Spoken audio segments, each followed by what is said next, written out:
Guys, आज की video में हम पढ़ने वाला है क्लास 8 का हिंदी चैप्टर 13 जिसका नाम है दीदी की डायरी।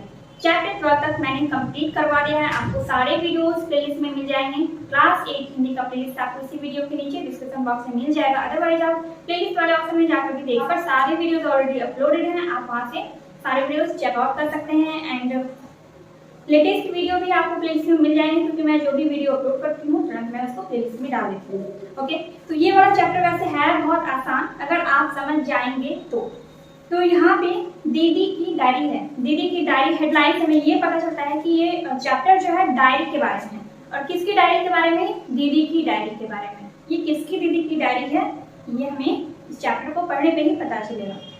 डायरी लिखने का शौक बहुत से आदमियों को होता है और डायरी लिखने के बहुत सारे फायदे भी हैं। ठीक है, कोई भी इंसान अगर डायरी लिखता है तो डायरी लिखने का ये फायदा होता है कि आप पूरे दिन में क्या करते हैं, आपने पिछले दिन क्या किया, पिछले आपका अनुभव बढ़ जाता है। ठीक है, और आपको सही गलत में पहचान करने की शक्ति भी आपकी बढ़ जाती है, क्योंकि जब आप डायरी लिखते हैं तो आप उसमें अपने अच्छे कामों को और बुरे काम सभी कामों को आप लिखते हैं। ठीक है, अगर आप ईमानदारी से डायरी लिखते हैं तो ईमानदारी का मतलब ये है कि आपने पूरे दिन में जो भी काम किया, जो भी गलत काम किया या फिर सही काम किया, उस सभी चीजों को आप अपने डायरी में लिखेंगे, तो वही हो गया ईमानदारी से डायरी लिखना। तो अगर आप ऐसा करते हैं तो इससे क्या होता है, आपका अनुभव बढ़ता है और आपको सही गलत में पहचान करने की आपकी क्षमता बढ़ती है। इससे क्या होता है, आप गलत काम करने से बचते हैं। ठीक है, तो मैंने आपको ये तो बता दिया कि डायरी लिखने के फायदे क्या क्या हैं। अब हम इस चैप्टर के बारे में जानेंगे कि इस चैप्टर में दीदी की डायरी जो है ये दीदी है किसकी। ठीक है, सबसे पहले हमें ये जानना जरूरी है कि दीदी किसकी है। इस कहानी में एक छोटी सी लड़की संजू की बात कही गई है। ठीक है, तो संजू नाम की लड़की जो है उसी की दीदी की डायरी की बात इस चैप्टर में आपको बताया गया है। ठीक है, इसमें क्या देखिए, दीदी की डायरी में क्या दिया गया है कि नए गद्य रूप डायरी से परिचित कराता है। यह पाठ डायरी लेखन के साथ ही अप्रत्यक्ष रूप से मानवीय सरोकारों और जीवन की विविध अनुभवों का भी साक्षात्कार कराता है। तो इस पाठ को पढ़ने से आपको ये आइडिया हो जाएगा थोड़ा सा कि डायरी कैसे लिखनी चाहिए, किस तरह से लिखनी चाहिए। ठीक है, और डायरी में दीदी की डायरी जो है, दीदी ने अपने जीवन के अनुभवों को अपनी डायरी में लिखा है। इस तरह से इस पाठ को पढ़ के हम डायरी के बारे में भी जानेंगे और उसके लेखन के भी बारे में जानेंगे और देखेंगे कि उन्होंने किस तरह से अपने जीवन की घटनाओं को डायरी में लिखा है। ठीक है, तो चलिए देखते हैं इस पाठ में क्या दिया गया है। गुलाब के फूल सी नन्ही संजू है तो अभी छोटी, पर है बड़ी सयानी, कक्षा 8 में पढ़ती है, स्वभाव से हंसमुख है, खूब हंसती हंसाती है, चुटकुले सुनाए तो हंसी के फव्वारे छूटने लग जाते हैं। मतलब संजू नाम की जो लड़की है वो क्लास 8 में पढ़ती है और वो बहुत ही बहुत समझदार है, बहुत सयानी लड़की है और हंसाते रहती है, हमेशा चुटकुले वगैरह सुनाते रहती है। संजू को किताबें पढ़ने का शौक है, कहानी, कविता, कॉमिक्स आदि। यह शौक उसे माँ की देखा देखी लगा है। संजू चाहे कक्षा में अच्छे नंबर लाए या जन्मदिन मनाए, उसे उपहार मिलता है पुस्तक का। फलतः उसके घर में छोटा सा पुस्तकालय बन गया है। स्कूल में भी उसे चटपटी पुस्तक की तलाश रहती है। संजू नाम की जो लड़की है जो कक्षा 8 में पढ़ती है, उसको किताबें पढ़ने का बहुत शौक है। उसका जन्मदिन होता है या फिर वो क्लास में अच्छे नंबर लाती है तो उसको सब लोग उपहार में क्या देते हैं, पुस्तक देते हैं, यानी कि बुक देते हैं। तो ये दीदी की डायरी जो है, ये किसकी दीदी की डायरी है? संजू नाम की लड़की की दीदी की डायरी को इस चैप्टर में हम लोग पढ़ने वाले हैं। संजू की जो दीदी है, संजू ने अपने दीदी की डायरी को जो पढ़ा उसी का पृष्ठ आपको इस चैप्टर में दिया गया है, उसी को हम लोग पढ़ने वाले हैं। ठीक है, तो अभी देखिए, अभी संजू के बारे में हम पढ़ रहे हैं। तो अभी पिछले दिनों संजू ने गांधी साहित्य पढ़ा। बापू के साथ सत्य के प्रयोग उसे बहुत पसंद आए। बापू का एक साहित्य है जिसका नाम है सत्य के साथ प्रयोग। तो बापू ने इन प्रयोगों को अपनी डायरी में लिखा था। संजू ने सोचा वह भी डायरी लिखेगी। माँ ने भी उसका हौसला बढ़ाया। पिताजी को पता चला तो बहुत प्रसन्न हुए। उन्होंने उसे एक सुंदर डायरी ला दी। ठीक है, तो संजू ने गांधी साहित्य पढ़ा था जिसका नाम था सत्य के साथ प्रयोग। ठीक है, तो बापू ने क्या किया था, इन प्रयोगों को अपनी डायरी में लिखा था। सारी बातें उसी साहित्य में लिखी गई थी कि उन प्रयोगों को उन्होंने अपनी डायरी में लिखा था। इसी को पढ़ के संजू के मन में भी आया कि मैं भी डायरी लिखूंगी। तो उसने अपनी माँ को ये बात बताई तो माँ ने उसका हौसला बढ़ाया और उसके पिताजी ने उसको बहुत एक सुंदर सी डायरी ला कर दी। उसके पिताजी बहुत खुश हुए और उसको एक सुंदर सी डायरी ला कर दे दी।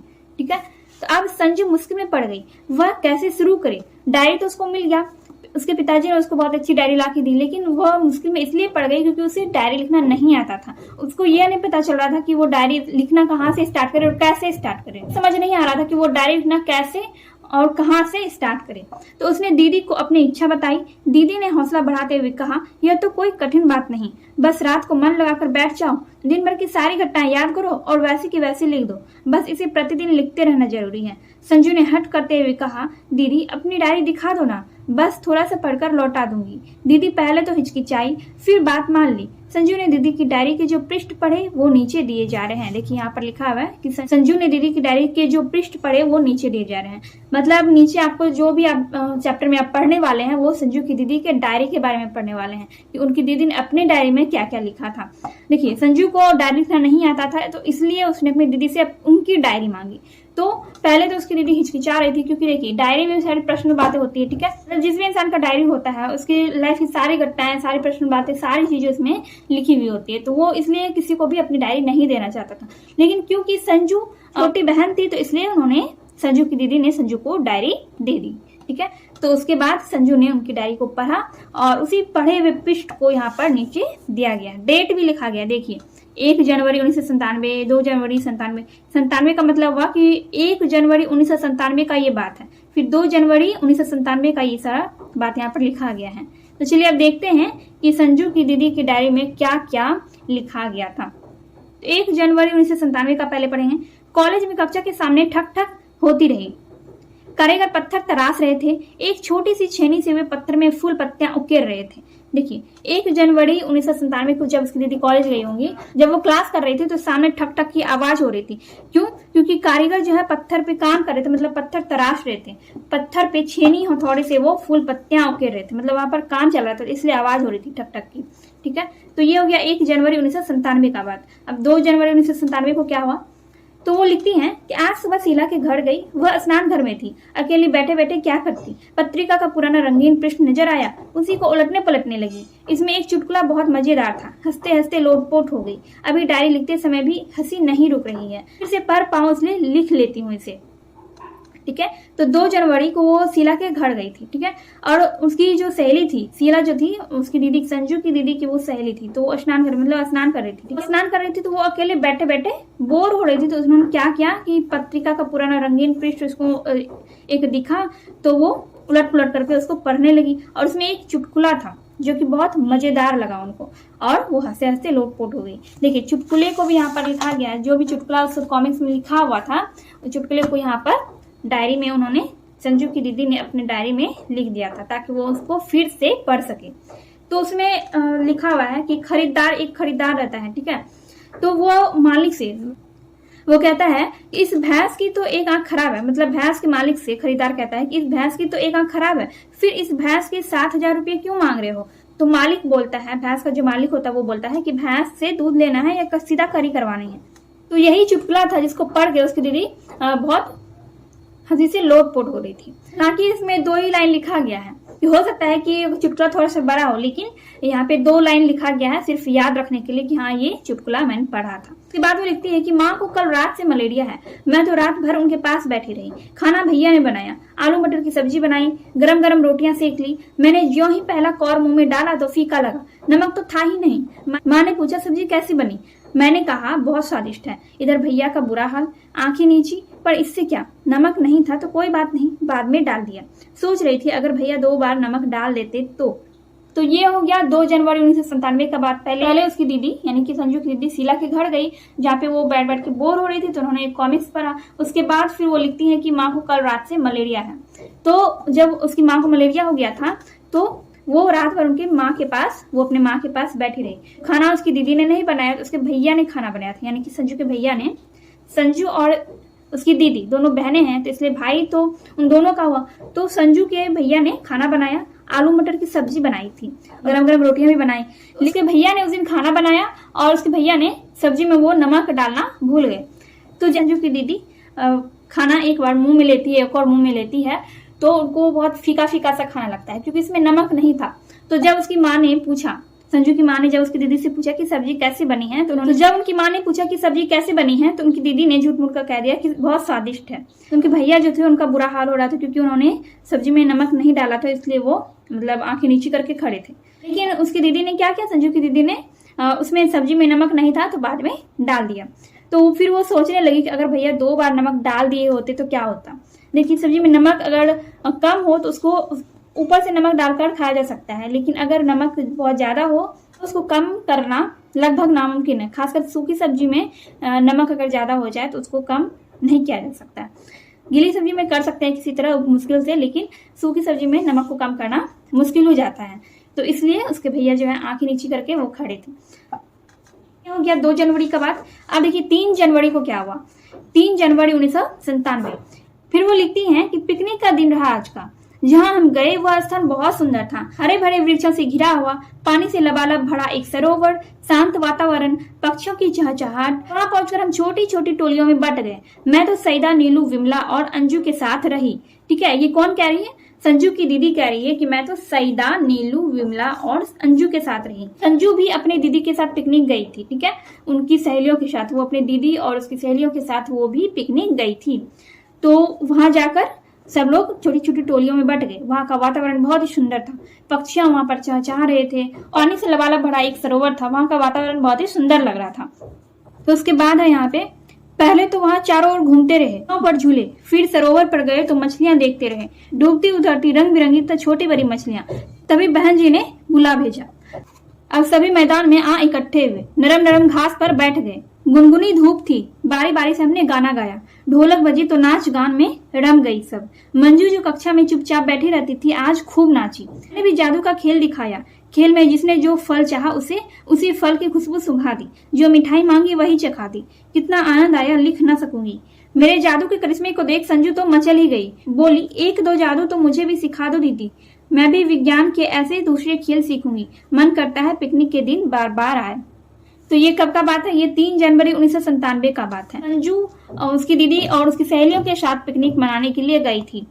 तो संजू की दीदी की एक सहेली थी मंजू, जो कि क्लास में हमेशा शांत शांत बैठे रहती थी, लेकिन जब उस दिन नाच रहे थे, गाना गा रहे थे, तो वो भी खूब उस दिन नाची थी। और संजू की दीदी ने जादू का खेल भी दिखाया था। तो वही जादू का खेल देखकर संजू बोली अपनी दीदी को कि 1-2 जादू मुझे भी सिखा दो दीदी। ठीक है, यही सारा पिकनिक वाला बात उसने 3 जनवरी को 1997 को अपनी डायरी में लिखा था। अब 4 जनवरी के बारे में हम लोग पढ़ेंगे। इसमें दिया है कि आज रविवार था, कहीं आने जाने की इच्छा तो थी नहीं।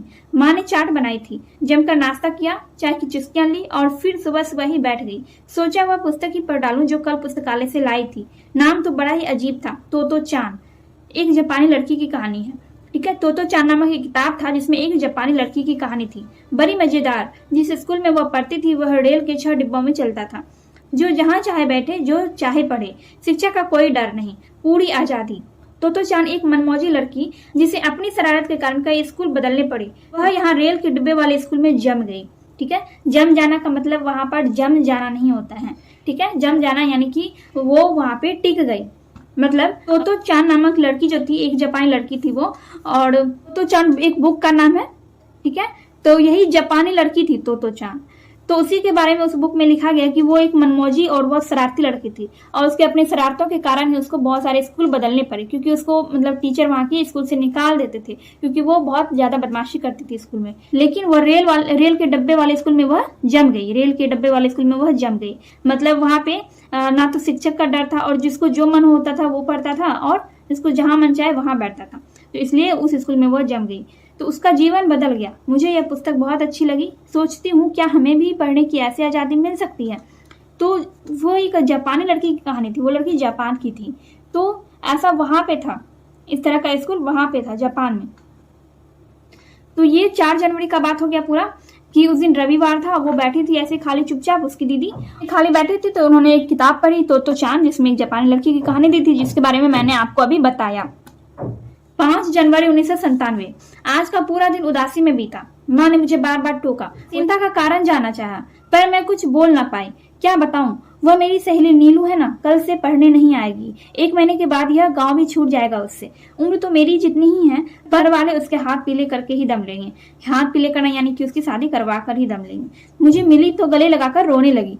कहती थी बहन पढ़ने का बेहद मन है, पर क्या करूं, कोई मेरी बात सुनता ही नहीं। नीलू कक्षा में अव्वल आती थी, खेलने कूदने में भी किसी से कम नहीं थी। ये प्रश्न रह रहकर मेरे मन में उठ रहा है, क्या लड़कियों को पढ़ने का पूरा पूरा अवसर नहीं मिलना चाहिए? दुनिया भर की लड़कियां आज क्या क्या करतब दिखा रही है। हम हैं कि चूल्हे चौके के चक्कर से किसी तरह उबर नहीं पाते। मुझे तो नीलू पर भी गुस्सा आता है, आखिर कब तक अपनी इच्छाओं का गला दबाती रहेगी। मैं तो यह स्थिति कदापि, मतलब उसके आगे भी वो कुछ बोलना चाह रही है, इसलिए यहाँ पर डॉट डॉट दिया गया है। 5 जनवरी 1997 को क्या हुआ था कि वो उसका पूरा दिन, उसकी दीदी संजू की दीदी का पूरा दिन उदासी में बीता था। क्यों? क्योंकि उसकी सहेली नीलू का शादी होने वाला था और वो भी उसकी मर्जी के बिना जबरदस्ती। नीलू शादी नहीं करना चाहती थी क्योंकि वो पढ़ना चाहती थी। नीलू कक्षा में हमेशा अव्वल आती थी, यानी कि हमेशा वो फर्स्ट आती थी और खेलने कूदने में भी वो किसी से भी कम नहीं थी। तो इसलिए वो सोच रही थी कि क्या लड़कियों को पूरा अवसर नहीं मिलना चाहिए पढ़ने का। और उन्होंने अपनी डायरी में ये भी लिखा था कि दुनिया भर की लड़कियां आजकल बहुत कुछ कर रही है और हम लोग चूल्हा चौके से ही उबर नहीं पाते हैं। अपनी सहेली नीलू पर भी गुस्सा आ रहा था क्योंकि वो अपने लिए कोई भी कदम नहीं उठा रही थी। वो अपने परिवार से बात नहीं कर पा रही थी कि मुझे अभी पढ़ना है, शादी नहीं करना है। हो सकता है कि अगर उसकी सहेली नीलू अपने परिवार से बात करती तो उसके परिवार वाले मान जाते उसकी बात, लेकिन उसने कोशिश नहीं की, इसलिए उसको अपनी सहेली पर गुस्सा आ रहा था। तो ये हो गया पूरा 5 जनवरी का बात। 6 जनवरी का देखिए, इसमें उसने लिखा है कि स्कूल जाने के लिए समय पर घर से निकली, तपाक से छींक हुई। इसी वाले ने छींका था। दादी माँ ने आवाज लगाई, बिटिया आज स्कूल ना जाओ, सामने की छींक है। मेरा मन भी मैला हो गया था। एक पल सोचा रिक्शा लौटा दूं, तभी याद आया आज तो हमारी कक्षा को अभिनय करना था जिसकी मैं प्रमुख पात्र थी। उससे तो मेरा अत्यंत लगाव है। जो होगा सो हो जाएगा। हिम्मत करके चल ही दी। अभी मैंने भाग लिया। हमारा अभिनय सभी ने सराहा, खूब तालियां बजाई। मैं तो व्यर्थ की छींक से डर गई, उल्टे मुझे पुरस्कार मिला, शाबाशी अलग। और आगे से मैं शकुन अपशकुनों के फेर में पड़ने वाली नहीं। तो 6 जनवरी को क्या हुआ, जब वो स्कूल जाने लगी, संजू की दीदी रिक्शे वाले को उसने स्कूल जाने के लिए बुलवाया था क्योंकि उन्हें रिक्शा से स्कूल जाना था। क्योंकि स्कूल दूर होगा तो इसलिए रिक्शा से वो स्कूल मतलब जाने के लिए उन्होंने रिक्शा मंगवाई। तो रिक्शे वाले ने छींक दिया तो उसकी दादी पीछे से आवाज लगाती है कि बेटे आज स्कूल ना जाओ। तो वो भी थोड़ी देर के लिए सोचने लगी कि छोड़ देती हूँ, आज स्कूल नहीं जाऊंगी। मेरा मन भी मैला हो गया। मतलब इसका मतलब क्या हुआ कि वो भी मतलब ये सोचने लगी कि छोड़ देती हूँ, रहने देती हूँ, अगर छींक दिया तो हो सकता है कि अपशगुन हो जाए। तो इसलिए वो थोड़ी देर के लिए सोचने लगी कि स्कूल नहीं जाऊंगी। लेकिन फिर उनको याद आया कि आज तो स्कूल में अभिनय करना है, आज हमारी कक्षा को अभिनय करना है। और वो उस अभिनय का मतलब प्रमुख पात्र, मेन रोल उनकी मतलब संजू की दीदी का ही था। ठीक है, तो इसलिए फिर वो सोची कि जो होगा देखा जाएगा, अभी मैं स्कूल जाती हूँ। वो स्कूल गई, अभिनय किया और अभिनय में भाग लिया। वहां पे उनको बहुत सराहाया गया, लोगों ने तालियां बजाई, उनको शाबाशी दी। और फिर वो सोचने लगी, उसको यकीन हो गया कि ये शकुन अपशकुन वगैरह कुछ नहीं होता है। तो उसने मतलब निर्णय लिया कि अब मैं शकुन और अपशकुन के फेर में कभी नहीं पढ़ने वाली हूँ। ये छींक वीक कुछ भी नहीं होता है। तो इंडिया में ऐसे बहुत सारी बातें हैं जिसको बहुत सारी चीजों को अपशकुन अपशकुन से जोड़कर देखा जाता है। जैसे कि बिल्ली का रास्ता काटना भी अपशकुन होता है, शीशे का टूटना भी अपशकुन होता है, पानी का गिरना या फिर दूध का उबल के गिरना भी, ये सारा चीज अपशकुन में माना जाता है। और भी बहुत सारी बातें होती है, बहुत सारी ऐसी चीजें होती है जिसको कि शकुन और अपशकुन से जोड़कर देखा जाता है। और बहुत सारे लोग मानते भी हैं, अभी भी आज के टाइम में भी बहुत सारे लोग शकुन और अपशकुन को मानते हैं। तो ऐसा शकुन और अपशकुन कुछ भी नहीं होता है, बस लोगों के मन में ये बात बैठ गई, उनको भ्रम हो गया है, तो इसलिए वो लोग शकुन और अपशकुन की बात मानते हैं। तो ये हो गया आपका 6 जनवरी 1997 का बात। ठीक है, और अब लास्ट में है 7 जनवरी 1997। आज कुछ अच्छा नहीं लग रहा है, ना पढ़ाई में मजा आया ना खेल में, कोई डांट डपट भी नहीं हुई। कभी कभी सोचती हूँ सब लोग लड़कियों को ही क्यों डांटते हैं। बस 7 जनवरी को ज्यादा कुछ उनका मतलब उन्होंने अपनी डायरी में नहीं लिखा था, बस यही सारा चीज लिखा कि आज कुछ अच्छा नहीं लग रहा है और पढ़ाई में भी मजा नहीं आया और ना ही खेल में। कभी कभी मैं सोचती हूँ कि लड़कियों को ज्यादा मतलब लड़कियों को डांट क्यों लगती है, सब लोग लड़कियों को ही क्यों डांटते हैं। तो ऐसा मतलब कुछ नहीं होता है कि सब लोग लड़कियों को ही डांटते हैं। हाँ, जिसकी गलती होती है डांट उसको लगती ही है, चाहे वो लड़का हो या फिर लड़की हो। ठीक है, तो ये 7 जनवरी का बात है। तो यहाँ पर आपका ये वाला चैप्टर जो है कंप्लीट होता है। नेक्स्ट वीडियो में हम लोग इस चैप्टर में दिए गए क्वेश्चंस को देखेंगे। इस चैप्टर में जो भी जितने भी क्वेश्चन दिए गए सभी क्वेश्चंस को हम लोग नेक्स्ट वीडियो में देखेंगे। एंड ये वीडियो थोड़ी सी भी हेल्पफुल लगी हो तो वीडियो को लाइक कीजिए, कमेंट कीजिए एंड अपने दोस्तों के साथ वीडियो को शेयर कीजिए।